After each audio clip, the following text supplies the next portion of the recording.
He said my full name first, middle, and last in my grandfather's exact voice. The only problem? My grandfather had been dead for 7 years, and I was alone in the Appalachian wilderness. I've always loved solo hiking. There's something about being surrounded by nothing but trees, mist, and the occasional rustle of unseen wildlife that clears my head better than any therapy session ever could. Last fall, I took a week off and drove up to a lesser-known section of the Appalachian Mountains in North Carolina.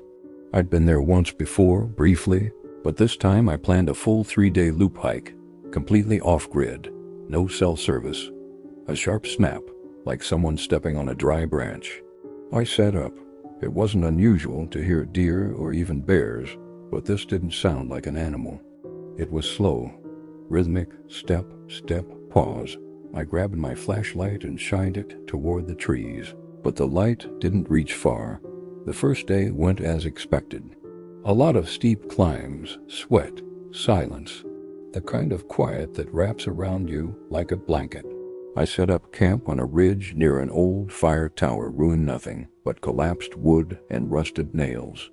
The sun dipped early behind the trees, casting long shadows across the forest floor. I sat frozen. Every hair on my arms stood up. My campfire had burned out, and the forest was pitch black. Closer, I swept the light around in circles, heart pounding. Nothing, just trees and thick, unnatural blackness. I couldn't even see my own hands, but I heard something. I lit a small fire, ate a protein bar, and leaned back on my pack, watching the stars blink to life. When it did, the man was gone. That's when I heard it for the first time. I buried myself in my sleeping bag and tried to sleep, but the silence felt heavier now, like something was waiting just out of sight. Not moving, not speaking, just standing there, watching. It came from the trees to the left of me, just beyond the ridge. "Hello?" I called out, trying not to sound nervous. Sometimes it was distorted, like it was being pushed through water, or spoken by someone trying to remember how to form the syllables. I wanted out. I decided to hike through the night and follow the trail back the way I came. It was risky, but staying there felt worse. No response, and had a massive cut on my shin I hadn't even felt happen. I drove to the nearest ranger station to report what I thought might have been a person harassing me or worse. There was a search party up there about 10 years ago. Some kid went missing. Never found. All they heard during the search was his name being called from different parts of the ridge. But the voice wasn't his, and none of the searchers were calling out. But when I told the ranger about the area I camped in, he raised an eyebrow. Eventually the sounds stopped. I told myself it was probably just my imagination or maybe a raccoon sniffing around. Around 2 a.m. I woke up in a cold sweat. It started with a whisper, a long, slow whisper that rolled down the ridge like fog. Then clear as day, I heard my name. Not just my first name, my full name. First, middle, last. Spoken slowly, deliberately, by a voice I hadn't heard in years. It was my grandfather's voice. He'd passed when I was in high school, but I'd recognize that low Appalachian drawl anywhere. Again, the voice called my name, this time from a different direction. I stumbled out of my tent, fumbling for my flashlight, but it barely pierced the darkness. "Who's there?" I shouted, now panicked. That's when I saw it. On the edge of my light's beam, just beyond the fire tower ruin, was the outline of a man. My light flickered, then steadied. I packed up my gear in record time, not even caring about the rest of the hike. Every 10 minutes I'd hear the voice again, sometimes close, sometimes distant, always saying my name. Sometimes it sounded like my grandfather, sometimes ... It didn't. I didn't stop walking until dawn broke.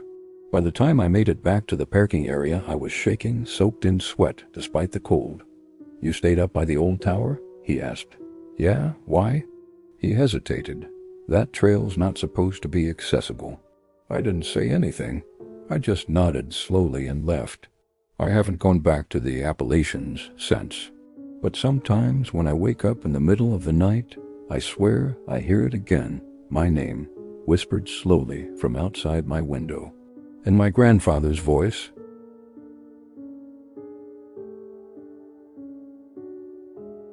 the moment I saw my own face in the photo above the fireplace, eyes closed, mouth slightly open, sleeping, I knew we weren't supposed to be there, and someone else had been watching us long before we ever got lost. It was supposed to be a weekend backpacking trip. Just 4 of us, all college seniors, trying to cram in one last stupid adventure before graduation pulled us in different directions. The air smelled like damp moss and cedar, and the trail was clear enough, but sturdy, with a shingled roof and a stone chimney puffing out thin smoke. There were candles burning in the windows and a faint golden light from inside. But it was nearly 9 p.m. in the middle of the woods, and it didn't make sense for the owners to leave everything like that. Still, we were cold and exhausted, and the idea of stew and fire was stronger than our unease. Josh said we'd leave a note, thank them, and maybe leave cash in return. The guy in the red hoodie was me. The girl next to me, curled up in the green sleeping bag, was Lena. Josh and Dom were in the back, both slumped against their packs. It was us. I remember feeling cold again, despite the fire. So we stayed. We ate. We warmed up. We relaxed. We need to go, I said. He looked confused, then annoyed. He marked the area on the map and promised to send a team. A week later, we got an email. No structures were found. No cabins, no ruins, nothing. Dude, we're not hiking at night. I didn't blame him with us in them again. I've searched satellite maps, hiking forums, even asked old-timers online about any known shelters in that section. No one's ever heard of it, but I couldn't stay there. Something was wrong. I pointed to the photo. Look, if that picture really was of us, then someone had to be there. Someone had to watch us sleep. The weird part, no one was moving around, no voices, just stillness. The room got quiet. Dom muttered something like, "That's impossible," but we didn't argue. We just stood there, staring at our sleeping faces. When was that taken?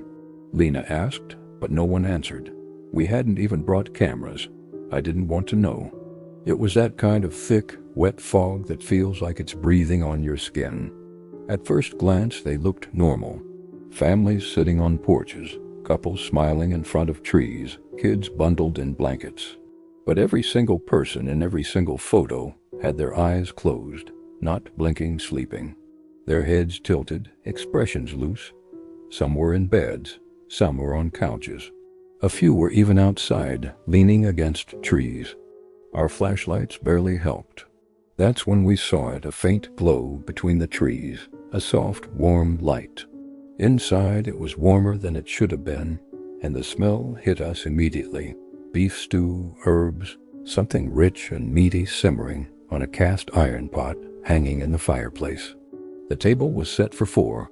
Candles burned low on the mantel, and in the corner sat a small couch with a folded blanket on top. The place wasn't old or dusty, just lived in. But no one was there. The fog hadn't lifted, but we didn't care. We walked for hours through the night, not even knowing which direction we were going. By morning, we hit a service road. A passing truck picked us up and drove us back to the visitor center, where the ranger on duty looked at us like we were crazy. We thought maybe another campsite or ranger station, or hell, even a hunting cabin. Anything was better than sleeping in the cold, wet woods. But around late afternoon, fog rolled in fast, like it had been waiting for us.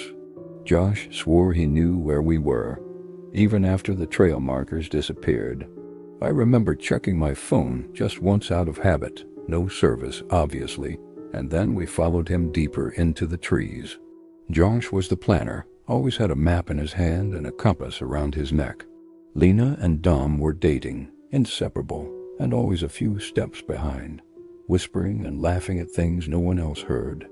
I was just along for the peace and quiet, no notifications, no deadlines, no one asking what I planned to do with my life. We started the hike Friday morning, deep in the Blue Ridge section of the Appalachian Mountains. By nightfall, we were lost. There was no trail, no markers, no sign of other hikers, and the fog hadn't lifted. We followed the glow and found it. A log cabin tucked between a circle of pines. Old Josh knocked. No answer. He tried the door. It creaked open. "Maybe they stepped out," Lena said, almost too hopefully. That's when I noticed the photos. They were framed on the walls over the mantel, on side tables, and in a row along the hallway. The one over the fireplace showed 4 young people, 2 guys, 2 girls, all asleep in sleeping bags. I leaned in closer and felt my stomach drop. I didn't say anything at first, just slowly backed away from the wall and turned to Josh. All 4 of us gathered in front of it. We left in a hurry, barely remembering to grab our packs. We tried to show him where we found the cabin. I don't know what we stumbled into that night, but I think about it all the time, especially the photos. And I still wonder if there are more pictures now, ones with different hikers, different faces, or worse, updated ones.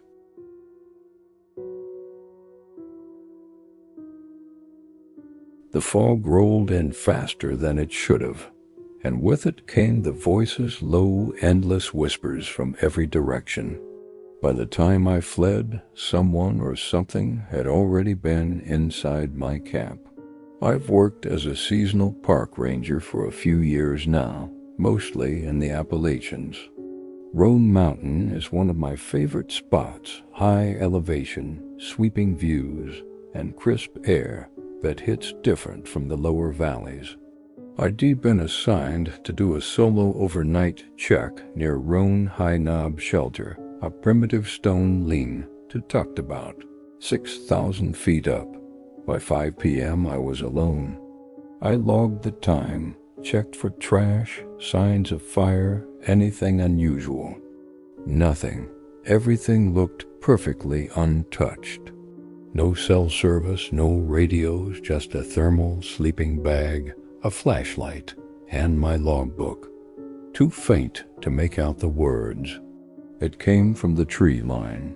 Then it was joined by another, then another. I was used to mountain fog creeping in, but this came fast.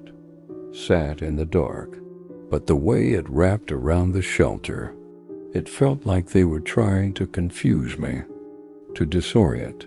Still hearing them. Laces I knew I had on my feet an hour earlier.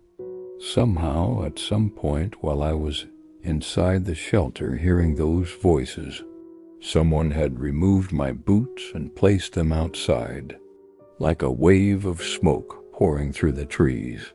Within minutes, the world outside the shelter was completely swallowed. It is also a place that doesn't get as much foot traffic as you expect. I put on my boots, threw my bag together in record time, and decided I was hiking out. I left the boots, threw on my runner pack, and bolted down the trail with nothing but my headlamp lighting the way. The fog followed.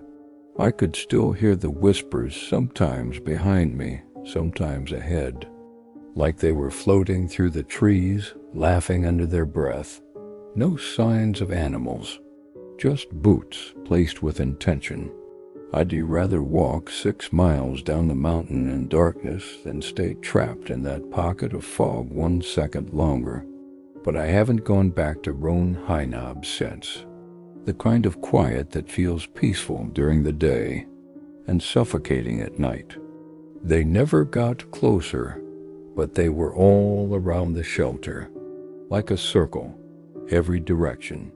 This happened during my 2nd season on duty, late October, right as the fall colors were fading and cold was settling in.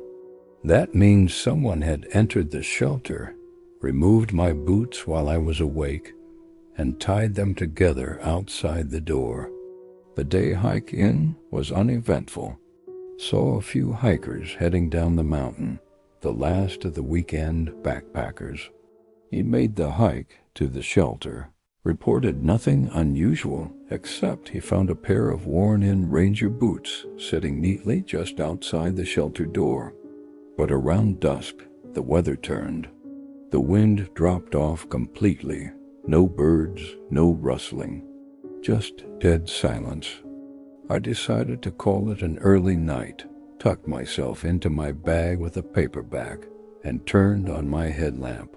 When I got to the ranger substation, I didn't even pretend to be calm. I told my supervisor everything except the part about the voices. Just said I got spooked, weather turned, boots went missing. He raised a brow but didn't push it. That's when I heard it. A whisper. Faint. It wasn't wind, there was no breeze, and it wasn't animals. These were voices, human, murmuring. Maybe it was hikers messing around, someone playing a prank. But no one else was supposed to be on this ridge, and I hadn't seen a soul in hours. I froze, listened hard, tried to reason it out. I killed my light. They weren't talking to me, exactly, just whispering, soft, flowing speech that never rose above the fog. After about 15 minutes of this, I'd had enough. But when I stepped outside the lean-to, my heart nearly stopped. My boots were there outside the shelter door, neatly tied together by the laces. Laces I hadn't tied like that. My feet were now in unlaced shoes, my backup trail runners, which I kept at the bottom of my pack. I didn't hear a single footstep, not one sound of someone approaching. But they'd been there. I didn't even try to make sense of it.